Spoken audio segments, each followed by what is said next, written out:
Hello everyone, welcome back to the channel Battlefield Narratives. Today, we're diving into one of the most intense comparisons in modern air warfare, the F-35I Adir of Israel versus Russia's Su-57 Felon. These two stealth giants represent the pinnacle of two entirely different philosophies of aerial combat. One focuses on networked warfare, precision, and stealth supremacy, while the other emphasizes raw power, speed, and multi-role dominance. This is the stealth war no one wants to see, but everyone fears could happen. The F-35I Adir is Israel's customized variant of the American F-35 Lightning Roman II. It's not just another stealth jet, it's a flying command center, a digital predator. On the other hand, the Su-57 is Russia's answer to Western stealth technology designed for air superiority, close-range dogfights, and versatile missions deep behind enemy lines. Both jets are fifth-generation fighters, but their origins, goals, and combat philosophies couldn't be more different. The F-35I's development comes from decades of collaboration between the U.S. and Israel. Israel received special permission to modify the jet, something no other F-35 operator has been allowed. The result is the Adir, meaning mighty in Hebrew. It carries Israeli-made electronic warfare systems, custom mission software, and the ability to use local weapons instead of being limited to American munitions. That means the Adir can adapt to Israel's unique threat environment, from precision strikes in Syria to deep surveillance over hostile airspace. Meanwhile, the Su-57, codenamed Felon by NATO, is Russia's crown jewel of stealth aviation. Developed by Sukhoi, it aims to combine stealth, maneuverability, and long-range combat capabilities. It can carry a larger payload than the F-35, has supercruise capability, and boasts extreme agility thanks to its thrust-vectoring engines. The Su-57 was meant to rival not just the F-35, but also the F-22 Raptor. Yet, the aircraft has faced production delays, limited deployment, and questions about whether it truly achieves the stealth levels claimed by Russia. When you place these two aircraft side by side, the differences become clear. The F-35I is a system of systems, a stealth jet, reconnaissance platform, and digital battlefield hub all in one. It's designed to avoid fights whenever possible, using data fusion, stealth, and sensor superiority to strike before the enemy even knows it's there. The Su-57, on the other hand, is designed for confrontation. It thrives on speed and agility, using its radar and infrared sensors to hunt targets rather than hide from them. Stealth is perhaps the most defining feature of both jets. The F-35I's radar cross-section is comparable to that of a golf ball. Its edges, coatings, and internal weapon bays make it nearly invisible to most radars. The Su-57, though officially labeled as stealth, uses a hybrid approach, some stealth shaping but not complete radar invisibility. Russia prioritized aerodynamic performance and maneuverability, which means it sacrifices some stealth. The Su-57 is stealthier from the front but more visible from the sides and rear. Then there's avionics, the brain of the aircraft. The F-35I's mission computer is one of the most advanced in the world. It fuses data from multiple sensors, satellites, and allied aircraft in real time, giving the pilot an unparalleled view of the battlefield. Israeli engineers enhanced this system even further, integrating local intelligence networks and electronic warfare capabilities. The result is an aircraft that not only fights but also coordinates, guiding drones, other jets, and even ground forces with precision. The Su-57's avionics, in comparison, are powerful but more traditional. It carries a modern ESA radar and infrared tracking systems, giving it strong situational awareness, especially in close-range combat. Its cockpit is designed for high pilot control and flexibility, fitting Russia's doctrine of pilot dominance in dogfights.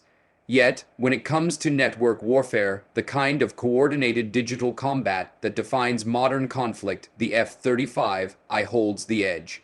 In combat range and payload, the Su-57 dominates. It can carry nearly 10,000 0.00 kilograms of weapons, both internally and externally. This includes long-range air-to-air missiles, hypersonic prototypes, and precision-guided bombs. The F-35I, being stealth-oriented, carries less internally, around 600 kilograms, but it can load more externally in non-stealth missions. However, its weapon accuracy, supported by advanced targeting pods and sensors, compensates for the lighter payload. Let's talk engines. The F-35I uses the Pratt & Whitney F-135, one of the most powerful fighter engines ever built. It allows the aircraft to fly supersonic for short bursts and gives it exceptional reliability. The Su-57 currently uses the AL-41 F1 engine, but is transitioning to the newer Isdale I-30 engine. When fully operational, this engine promises higher thrust, better fuel efficiency, and supercruise the ability to fly supersonic without afterburners. In this aspect, the Su-57 has a theoretical advantage in endurance and speed, but in modern warfare, speed isn't everything.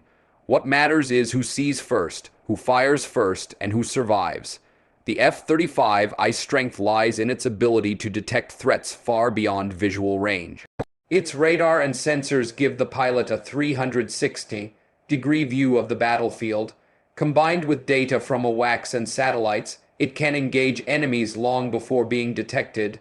The Su-57's sensors are powerful, but it still relies more on active radar, which increases the risk of detection. In electronic warfare, Israel's expertise gives the Adir a formidable edge. Israeli-built jamming pods, cyber, defense modules, and signal deception tools allow the jet to confuse or blind enemy radars. This makes it nearly impossible for opposing forces to lock on accurately.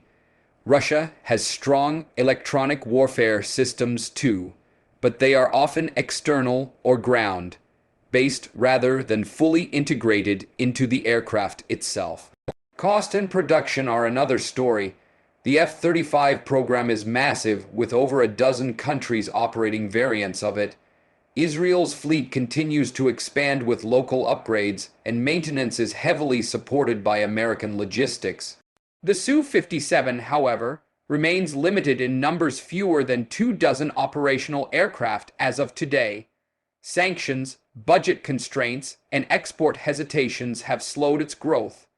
That means the Su-57 remains more of an elite experimental weapon rather than a fleet-scale powerhouse. Let's imagine a real combat scenario. If a confrontation occurred in contested airspace, say over the Middle East or Eastern Europe, the F-35I would likely detect the Su-57 first due to its stealth and sensor fusion. The Adir could transmit this data to Allied assets, coordinate missile strikes, and withdraw before the Su-57 even identifies the source. The Su-57, however, could hold an advantage if it manages to close the distance. In a visual range dogfight, its thrust vectoring and agility could overpower the F-35I's slower maneuvering. However, modern air warfare rarely allows such close encounters. Beyond visual range, combat dominates, where radar signatures, missile range, and sensor data define victory. In such conditions, the F-35I's stealth and intelligence sharing capabilities provide a massive advantage. The Su-57 might fire long-range missiles, but the Adir's countermeasures and early warning systems make it exceptionally hard to hit. Another factor is mission versatility. The F-35I isn't just a fighter, it's a strike jet, reconnaissance platform, and even an electronic warfare node. It can strike ground targets with precision, jam enemy communications, and lead networked operations. The Su-57, while multi-role, leans more toward air superiority. It's built to dominate the skies, not necessarily to manage an entire digital war environment. The two aircraft also represent the doctrines of their nations. Israel's strategy focuses on precision, defense, and intelligence dominance. The Adir fits perfectly into this, acting as both sword and shield. Russia's doctrine, shaped by decades of Cold War thinking, prioritizes strength, speed, and psychological impact. The Su-57's aggressive design mirrors that philosophy. It's meant to intimidate, overwhelm, and challenge Western dominance. When it comes to maintenance and reliability, the F-35I has an edge. Despite criticism about cost, its logistical ecosystem is unmatched. Israel's version even includes localized maintenance software, allowing independent updates and diagnostics. The Su-57, meanwhile, still faces production and reliability challenges. Some reports suggest its stealth coating is difficult to maintain and that operational readiness remains below Western standards. Looking ahead, both jets continue to evolve. Israel is integrating AI-based systems, drone teaming, and enhanced sensors into future F-35I upgrades. Russia plans to mass-produce the Su-57M variant with better engines, improved stealth materials, and enhanced avionics. If those upgrades succeed, the gap between the two could narrow, at least technologically. But warfare isn't just about hardware, it's about integration, training, and doctrine. The F-35I operates within one of the world's most advanced command networks. Its pilots are trained not just to fly, but to manage information warfare. The Su-57's pilots, while skilled, operate in a less connected environment. That means in a real conflict, the F-35I's pilot might know everything before the battle even begins, while the Su-57 pilot reacts to a fight already in progress. Politically, these jets symbolize two opposing worlds. The F-35I represents Western cooperation, shared intelligence, and multinational strategy. The Su-57 stands for Russian independence and defiance against Western air dominance. A direct confrontation between them wouldn't just be a dogfight, it would be a clash of ideologies, tactics, and technology. In the global market, the F-35 program dominates exports. The Su-57, though offered to countries like India, China, and Turkey, hasn't secured major buyers yet. Its high cost, limited production, and geopolitical concerns make it a harder sell. Israel, on the other hand, continues to use its Adirs in real missions, from countering Iranian operations in Syria to striking deep targets with minimal detection. The F-35I is battle-tested. The Su-57, while promising, has limited real combat exposure. If the unthinkable ever happened, a direct confrontation between these two aircraft, the outcome would depend on the scenario. In open-air combat, the Su-57's agility and speed could give it an edge. In a stealth, first data-driven engagement, the F-35I would likely dominate. Each jet represents a different vision of the future of air power, one built on precision and invisibility, the other on power and presence. Ultimately, the F-35I versus Su-57 rivalry is more than a comparison of machines. It's a reflection of how nations view war itself. The Adir believes in winning without being seen. The Felon believes in fighting and surviving through strength. Both are masterpieces of engineering, but in modern warfare, the one that sees first and fires first usually wins. This stealth war is one the world hopes never to witness.